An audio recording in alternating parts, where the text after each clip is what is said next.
All right, good morning, y'all. What's up? This is Alex, Poker with Alex, and headed my way up to Poker House, H1 Social, and gonna go up here and get some cards in the air. So, how y'all doing? It's Friday, and last night I went and played, and against my better judgment, I should have kept myself at the house. And I knew I should because I didn't plan on going to play. But it was nothing on TV, right? I was just sitting at the house, me and the wife, twiddling my thumbs and stuff like that. And she was doing her thing. And I was trying to find something to keep me occupied. And I couldn't find anything. So I knew that San Antonio and OKC was playing. Shout out to San Antonio with the win last night was on. And so I said, you know what? Because I don't have stream service anymore. So basically I don't get sports on my TVs. And that's a story behind that, but I don't. So I'm not a big sports follower anymore like I used to be. I used to be a hardcore into the sports, but I don't pay for it anymore. The way I see it, I'm just not paying for it because a lot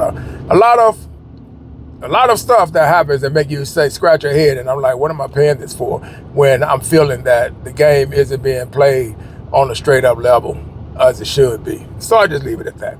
But anyway, I left to go up there and watch. And at the same time, I figured maybe I'll go up here and get a couple of dollars on the poker table. Let's go ahead and go. So I've been pretty much practicing my game where I am concentrating on staying focused. Don't make any bad decisions. And for the most part, it's been paying off. But yesterday, when I went back, I had already won pretty good earlier in the day. I won over 155, something like that, with a 220 buy-in. So not a bad score, right? Came home. I was prepared to go back the next day, such as right now. I was prepared to go back today. And but last night, I decided to go ahead and play. So I sit down, and needless to say, it didn't go It didn't go as planned. It almost felt like the cards were destined not to let me succeed, right? Callers were going to call hands because it was that feeling in the air again where the target is on your back and something is just telling them to call. For the odd reason, something is telling them to call. So anyway, I get pocket queens, right? That was my first hand, real hand, and it was within 20 minutes. I got pocket queens sitting down. I'm not in position to really make any money. So I try to ease the queens in, and I just go 11, right? Just to get get somebody, what you call wet whistle or whatever, have them come in and maybe they got something and they want to see what they can do. So anyway, we make it 11. I get a call. Everybody folds except for one guy. Flop comes out, deuce 4, 9. I'm first to act, so I go 15. He calls to 15. Turn card comes out. It's a blank, right? So I go ahead and I check because I want to make sure, since I just got a pair, I don't really know where he's at. And if he called the 15, I'm wondering why did he call the 15? So I just checked, and lo and behold, river card comes out and he hits a 9. So now he bets, no, what did I do? Like an idiot, I bet 20, right? Just to see what's going to happen. He makes it 45 just to get paid, which is what you should do. He don't have to go. Why should he go all in? He's already got trips. So he knows there's nothing higher on the board than the 9s. So he's locked in. So he's going to make money off of me, right? So I go ahead and I call it anyway, just to keep him honest. And sure enough, he had trip 9s. But guess what he called my bet with? A 5-9. 5-9 is my nemesis. My aces got cracked with him twice. Then he comes in with the 5-9, working 9 to 5, Dolly Parton, right? That hand works in so many mysterious ways. It's almost like having 7 deuce, pocket deuces, anything. That hand comes across and you're not going to see it. So, of course, I called the 20 that he put out there. He had nines with a 5 kicker, right? That is what he beat me with. No big deal. Moving on. So we go into a bomb pot, and the only reason I played it because it's no cap. So if it's no cap, then I don't mind playing bomb pots because I'm good at the game. I just need the hand to hold up. So anyway, we get in for $5. You pay your little $5 just to see and they give you 4 cards with 2 boards. So the boards come out, and it's a king, 4, king. I got a king, 4 in my hand, so I flopped the nut flush in the beginning, right? In the beginning. So people are checking. It gets around to a guy. He makes it 25. Another guy calls it 25. I'm trying to, I should shut it down, right? But I'm not really sure if I do this, if the player is going to go away. Because like I said, bomb pots in the beginning are what they are. If people think they got a chance to get them at the end, then they're going to try it and they're going to go for it. So I just made it 50. And another guy called. He called the 50.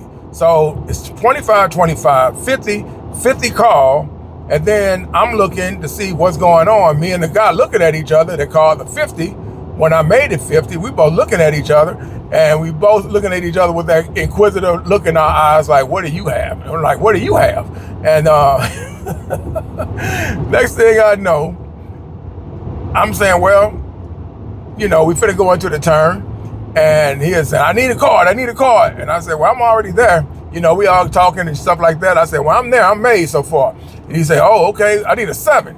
And I said, with what? He said, king. This is after we got to the flop. And so he says he needs a 7, right? And I'm like, okay, I already flopped the boat. He said he's got king, but he need a 7 that'll lock him in for a boat, bigger boat than mine. So he calls for a 7. Man, the other guys, they call 50-50, right? They still calling, so they call the 25. They already put 25 in, so they're going to call the other 25. So the money's in the pot. Next thing I know, on the turn, without a shadow of a doubt, what comes? Boom, a 7. On the top board, not the bottom. He needs a 7, and it goes exactly where he wants it at. 2 boards, and it goes straight to the board that he needs. Just my luck. So I check, of course. He says all in, and I'm like an idiot. I only got so much left, so I just said, screw it. I said, I guess I'm finna do a rebuy. Because people will say something, and it don't mean they got it just because they say it. But you just gotta go with it and say, hey, I can't fold this because I do have a boat. But if he doesn't show me a 7, right? If I could have been slick, I could have asked him show it, whatever. Before I called, I could have played it off and tanked, and then say, you got a 7, call it. Because I could have played it off and said, I got an ace, right? And then that means I need an ace on the river. He knows that, so he may show me the 7 just to show he's got it, so he can lock shit, get me out the hand. Because that ace does come, my boat is gonna be bigger than his. Because I did have an ace king, right, as well. And I had, I didn't do that though. I just went ahead and called it. And when I called it, of course, we chopped the outside because me and them had the most, and we chopped the outside. So I got the bottom board because I had ace king. And my ace king won the bottom, he won the top with that boat. If that doesn't happen, I get all his chips like he got mine. I would have got all his because he would have missed both boards. If that 7 doesn't come, I get all his chips. And that didn't happen. The 7 went exactly where he wanted it. So that is the way that went. Moving on, I get ace 10 offsuit.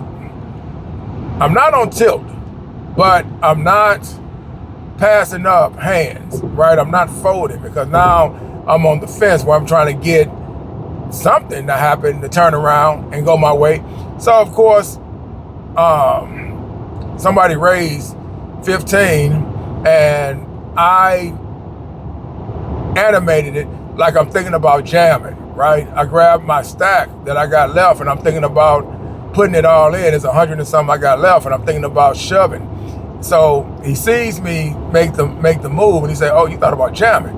And I said, I thought about it. And flop comes out and of course I hit the ace, right? I'm hoping that because he put what he put out there, he doesn't have an ace. This is just the way the game went.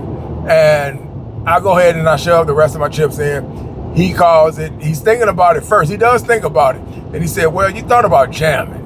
And it's obvious you can't have the ace king. If you did, you would have did it. And so he was right. If I would have had ace king, I would have jammed that on top of his 15. As soon as he said it, I just would have said all in. I know that already. I just would have went for it because of the way my other hands went. I had no choice. I need to get back in the game. So I would have jammed it. If I had a good kicker, like an ace king, I would have jammed it before the flop comes out.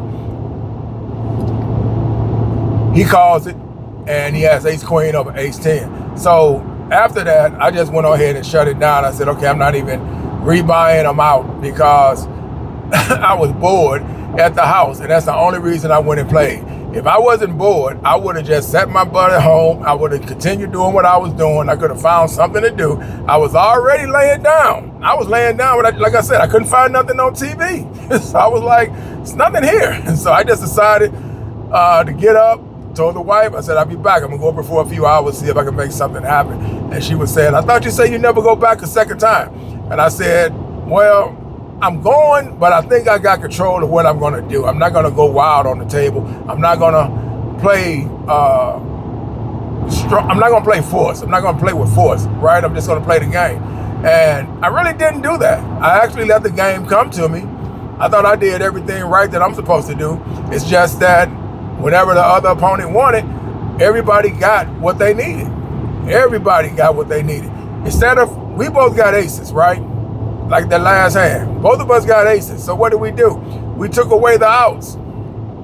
We took away the outs. Both of us are holding the ace. He's holding the queen. I'm holding the 10. We would rather have the queen or the 10 hit the board with the ace kicker, because if I hit my 10, he misses the ace queen, I win, right? I win. But because the ace still found the flop, even though we both were holding one, and it found the flop, then that just made it difficult for me to be able to say I'm going to win this because I only have an ace 10. But he only made it what he made it. So I went ahead and I just said push it and see where we at. Of course, he had the other ace with the queen kicker. Would have been nice if he had like an ace 9 or something in his hand, but no, he had an ace queen. So there we go. So anyway, that is the way my night went last night. So I'm going back up here now. And like I said, man, you can't take poker and play it on a level where if you're not enjoying it, then you shouldn't be playing it, right? Because it's going to be frustrating. It's going to be mind-boggling, right? Especially when you don't have that money, that type of money to lose. I was watching the Lodge yesterday, and they're back. If anybody knows about the Lodge, Texas Poker down here, we stream. There's no rake in our poker games, right? The poker houses don't have rakes. They have rental chair. You rent a chair, right? And you pay anywhere from 10 an hour to 12 an hour in some places. But for the most of it, you pay for that time. That's all you pay. If you win everything that's in the pot, right? So they don't rake anything. You keep everything. And you just give a tip. If you want to tip the dealer, you tip the dealer. That's the only way you lose any money from your winnings, right? But that is what they do. But anyway, I'm watching it, and there's a guy, man, and respect to this guy, man, because I've been watching him, and I swear to God, this guy seems like he has the luck of he's more luckier than a leprechaun, right? And I don't mean that in a way where he plays bad and just gets there. I'm talking about if he has good hands, he gets there, right? Case in point, yesterday, they said this was the biggest pot ever won on their live stream yesterday. And he got into a hand with Doug Polk. And I can't quite remember what Doug had. I don't know if he had queens or if he had jacks. But anyway, they got some chips in, and Allen came in with ace king. Well, the flop comes out, and it came out something ace king. So he flopped top 2, right? They bet him. He fires. He's already got Doug on the ropes, right? Because the ace and the king is out there. Doug knows that if he hits something, maybe it turns into a straight form or something like that. So he's thinking about it, and he goes ahead and he calls it. Turn card. I want to say it was a blank, right? And I can't remember if they checked or not. But I know when that king hit the board, they gave Allen a boat, and Doug had only the pair. So poker players do what they do, right? They do what they do. Sometimes they can read a player and they can put them on nothing, right? And they'll just go for it. If they think they're wondering, why would you bet so much, right? Why would you bet so much? If you're trying to make money, why would you bet so much that it's going to make me feel this is what you have and I'm just going to fold? But the reverse psychology of it is you bet so much because it doesn't look like you have it. It looked like you're trying to get me to fold my hand because you missed, right? Something you had, you missed. So let's just say Doug had queens and Allen had jacks. Well, the flop came out something, ace king with another king, right, to represent, of course, his boat. But let's just say if he came in with them jacks, and here it is, Doug has queens. Because I was trying to figure out, what was he thinking? What does he think he had? And when I ran it all through my head, I said he must have been thinking and feeling he had jacks, because there's no way you make that call, right? But he did it. And it was the biggest pot in the lodge's history from what they said. And they said it was $635,000 is what he won. And I gotta say, hats goes out, applause to the guy, because watching him play yesterday, he was not, anything he wanted, he got it. And if he needed a flush, he hit it. If he needed what's the word I'm looking for? If he needed a straight, he got there, right? Flopping them. So he was running pure yesterday. And I've seen him numerous of times. And I swear to God, I watched this guy pull off some hands that'll make you scratch your head, and not in a way where you're saying he's a bad player. I'm just saying he's one of them guys that look like he can see exactly the future of what his hand is going to be at the end. And it just goes for him. And you can watch. And I swear to God, you'll have people saying the same thing. If anybody tried to tell you who they felt in Texas was their most interesting player to watch when they're on TV doing their live stream, it is when this man gets on the table. For some reason, it just looks like the cards just go. And this isn't riding nobody jock. This isn't anything like get off his whatever, nothing like that. I'm just giving praise and praise due as a grown man, giving praise, giving flowers to the status of what I recognize when somebody's doing what they're doing. I don't mind giving them their props, right? Because if I'm going to talk bad about somebody, then you need to start learning how to give people their props, because that is good karma for yourself to recognize real, right? Like we say, Muhammad Ali is the GOAT of boxing, right? So that's just giving that man his flowers, but that's just the way it is. So watching him play is almost like watching somebody paint, somebody writing a song or something like that. It just comes out the way you want it every time. And when I'm watching him play, I don't mind watching when he's on the table, because I'm interested in knowing where is he going to do today, right? Because it just seems like he understands the game on a level, and it just seemed like he's already in his head knowing exactly what he needs to do in order to pull something off. And he gets there. It happens. So anyway, that was watching that yesterday, and it turned out to be the biggest pot. So shout out to the lodge for actually coming back. I played there a couple of times, not the big games. I played just regular going up there. It used to be one of the places I used to go to play when poker first opened up.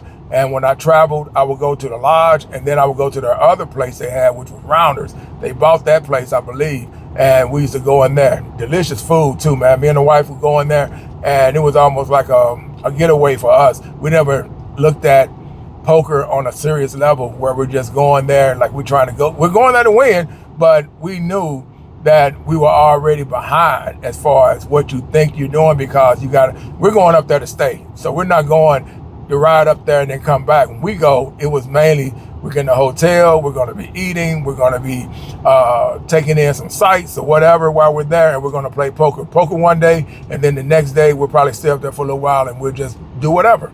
It's up in San Antonio, Austin area, something like that. We just spad out and we just say, hey, let's keep it moving and let's go here. And then we would just ride out while we were up there. Then we'll come back home the next day. And that's how we looked at our getaway. So nice place to play poker at in Texas. Lodge, Rounders, SA Card House. Down here in Corpus Christi, we got Ace One Social. They have another place called Poker Nights. So these places, I think Poker King still exists. I'm not really sure, but I know Poker Nights and Ace One is the biggest houses in the game. And both places are respectable as far as playing cards in there. But I like 9 seats. They play 10 at Poker Nights, but I like 9-seat games. So when they opened up this one in Ace One and I saw they did 9, I said, oh, okay, well, I love this. This is what I like doing. So I feel comfortable when I'm playing 9-handed. So anyway, if you're ever down here in Texas, yeah, stop at those places, man, and you want to get some good poker on. It's a lot of fun up in these buildings. It's just straight poker, no slot machines, nothing like that, just all poker, and you can enjoy yourself. To me, the people there are top choice. I have no qualms about nobody that they have in their staff. There's nothing that keeps me from going to the places to play. Like I said, but my preference is 9-seated. So Ace One gives me that, and that is the reason why I like it.